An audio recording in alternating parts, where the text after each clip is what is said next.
Егер анарды үнемі пайдаланатын болсаңыз, онда сіздің жүрегіңіз сағат сияқты тоқтамай жұмыс істейтін болады.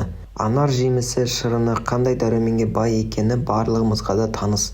Өйткені бұл жеміс туралы аз айтылып жүрген жоқ.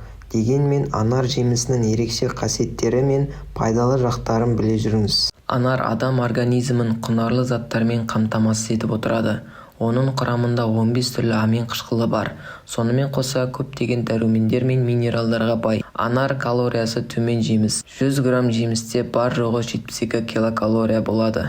Анар шырынын және жемісінің қабығын асқазанның жұмысы бұзылғанда, ал кепкен бұтақтары ішек құртына қарсы дәрі ретінде пайдаланады. Асқазаны ауыратындар, асқазан сөлінің қышқылы жоғары, гастритпен ауыратындар анардың ащы сұрыптарын пайдалануға болмайды. Қанның құрамында темір аз болса және адам сүйектері сынғанда тез бітіп кету үшін анарды жеу керек. Анардың тағы бір ерекше қасиеті ол радиация әсеріне шалдыққандарға көмектеседі. Анар шырыны иммунитеттің жағдайын жақсартады. Нәтижесінде ағза тұмау сияқты ауруларға шалдықпайды. Жөтел кезінде тіпті анар шырынымен тамақ шаюға кеңес беріледі. Анар құрамында калийдің мөлшері өте көп болғандықтан, ол қан қысымын төмендету үшін өте тиімді болып табылады. Анардың құрамында қабынуға қарсы тұратын зат бар, және ол буын ауруларына шалдыққан адамдардың шеміршектері ыдырауының алдын алуда маңызды рөл атқарады. Анар ағашы, жұмақ ағашы.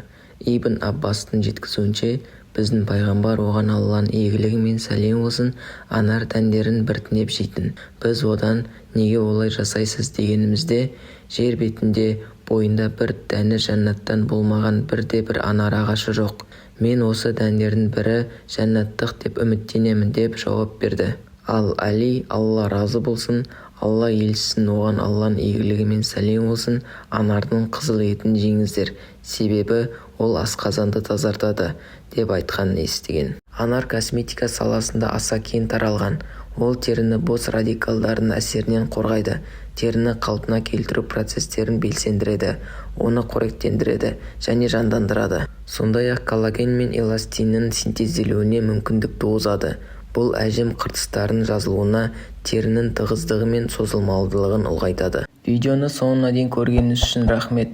Видео ұнаса, лайк басып, арнаға жазылып кетіңіз. Бұл каналда сіз көптеген пайдалы ақпараттарды біле аласыз.